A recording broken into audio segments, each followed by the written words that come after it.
You know, they say land development and working your land is so rewarding, but for me, it's about the challenge and the results that it brings.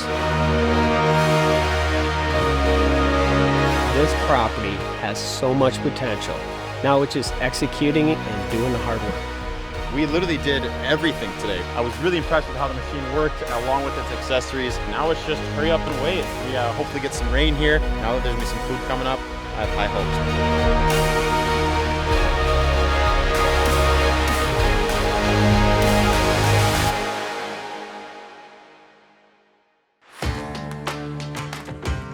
What's going on, guys? It is a beautiful morning on the property and a dry morning, and that's kind of why we're here. We're trying to combat Mother Nature here. We have a drought in Minnesota, and we just tilled this and planted this food plot like literally 2 or 3 days ago. There was a chance of some rain because the instructions said to try and plant it with a chance of rain, and it just didn't happen. And I look at the forecast, it's like 10 days out where there's anything over a 20% chance. So I'm not leaving that into the fate of Mother Nature.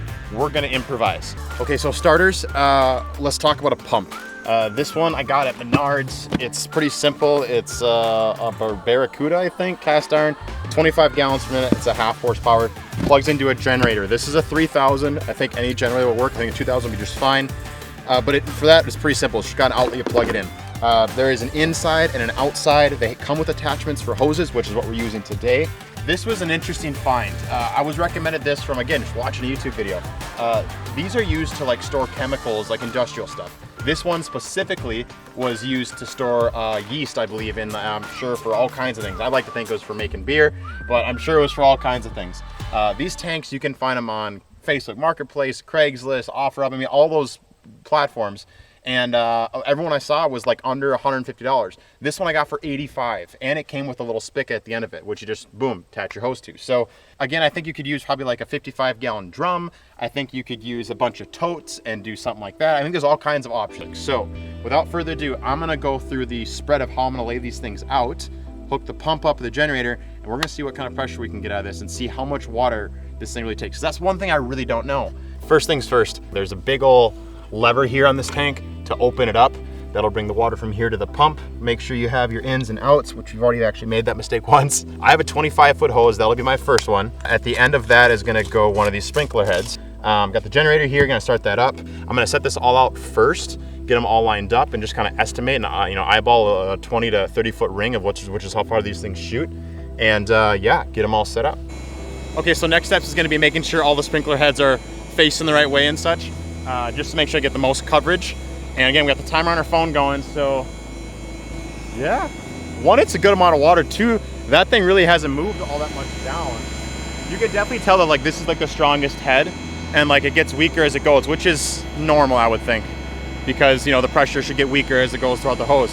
And I don't know if I'd want to put on a bunch of spigots. I think 4 is probably the magic number. So all right, we're rolling. Let me adjust these, and yeah, we got ourselves a sprinkler system on the food plot.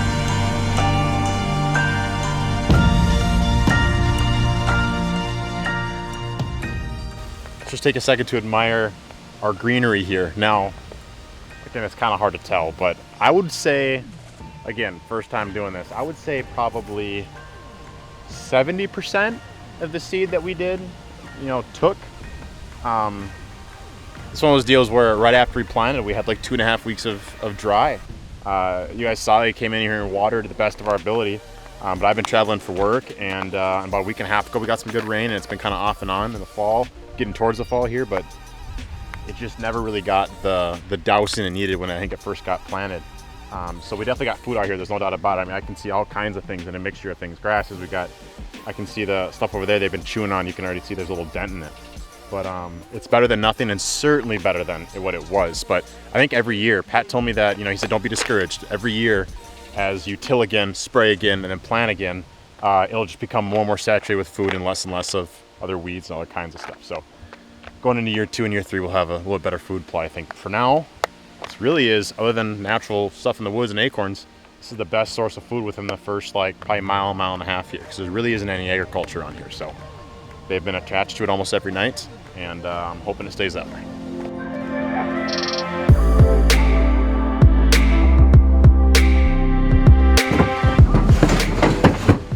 We got 1, 2, 3 stands, 3 sets of ladders to go with it, a couple cameras, and today we're more or less just putting the final touches on the property.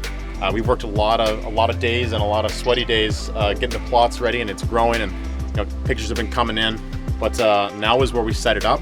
We have about 2.5, 3 weeks before the season starts, and Pat was like, you need to be able to give it time to settle down. And again, we're just putting our last touches on the project here before we actually get to go out and hunt these animals that we've been trying to make a sanctuary for. So going through a couple things with tree stands, a couple things with cameras that we've learned, and kind of how the camera setup that we had and what the best options we found for that is. But today is gonna be a pretty easy day. We're gonna be in here at like 10:30, out of here at like 4 o'clock, minimal impact, and next time we'll be back here, we'll be hunting. So it's gonna be a good day.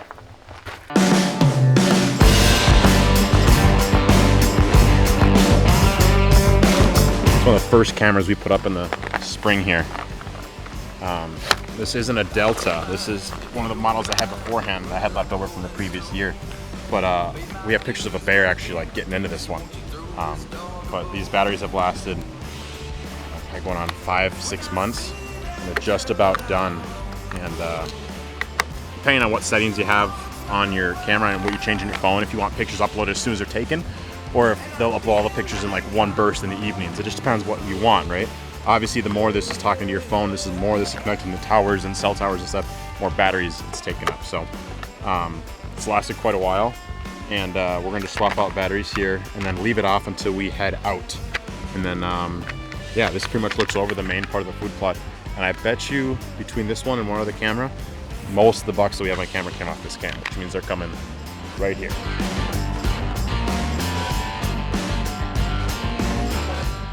We're gonna put a Delta cam right outside, kind of where a walkway would be, where I have a southeast corner stand. Now keep in mind, I am putting a lot of cameras around one food plot, but it's because not one camera could get the entire thing, and not only that, but be dialed enough to try and pick up every animal that comes by.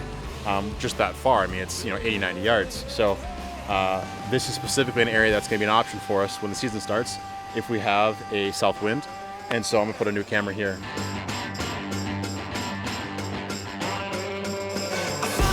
Right here we have kind of a corner of the plot. It comes out towards the north. We got a nice section here. There's a big white oak. And I remember this specifically when he came walk through here earlier. He was like, man, I wish this was back another 10 feet. But this is probably your best bet because then we'll have an angle on everything here as well as a look at almost everything over there. So it looks like there's a spot about halfway up the tree. It's a little high, but we're in a safety harness and taking it easy and taking your time with it. It should be pretty easy to get a stand up there. Think of your safety harness as kind of like your life jacket. It's like, especially as you get older, you just don't go up without one. What I'm doing is I got sections here in the bottom. The first one, obviously you don't need to be hooked up with anything, but you attach the climbing belt up. You hike up a little bit, attach your carabiner, and that way if you lose any footing, you're only falling, a foot or so, you can catch yourself and re-get your footing. And then you put the next section up. After that, you go up a little bit higher, move that belt up, connect your carabiner to that, and you just work your way up slowly but surely. Again, the main point is just to always have a contact between your harness and the tree in case anything happens.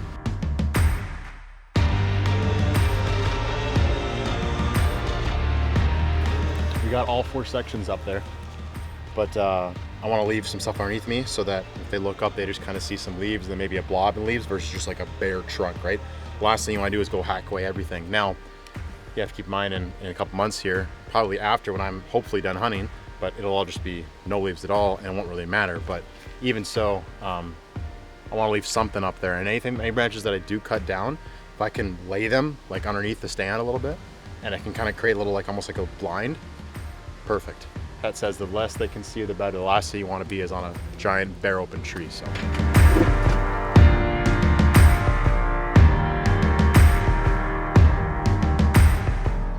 Okay, that about wraps it up. We got our stands in place. We have trail cameras out. Pat recommended that I let this place sit a little bit. We want those deer to be in their own zone, and when it comes to actual hunting season, which is only about 2.5 weeks away, we want them to not even think that there was someone back here. I think that's pretty much it. Huge thanks to Pat, obviously taking his time to teach me how to do all this, and to Polaris for supplying the equipment. I wouldn't have been able to do this without that. And I think, like he mentioned kind of at the beginning of the year, I'm gonna enjoy this process almost as much as I do taking animals. So on to hunting season, and already in discussions about figuring out what we're gonna do next year for the plot for phase 2. So appreciate it, guys, and we'll see you next season.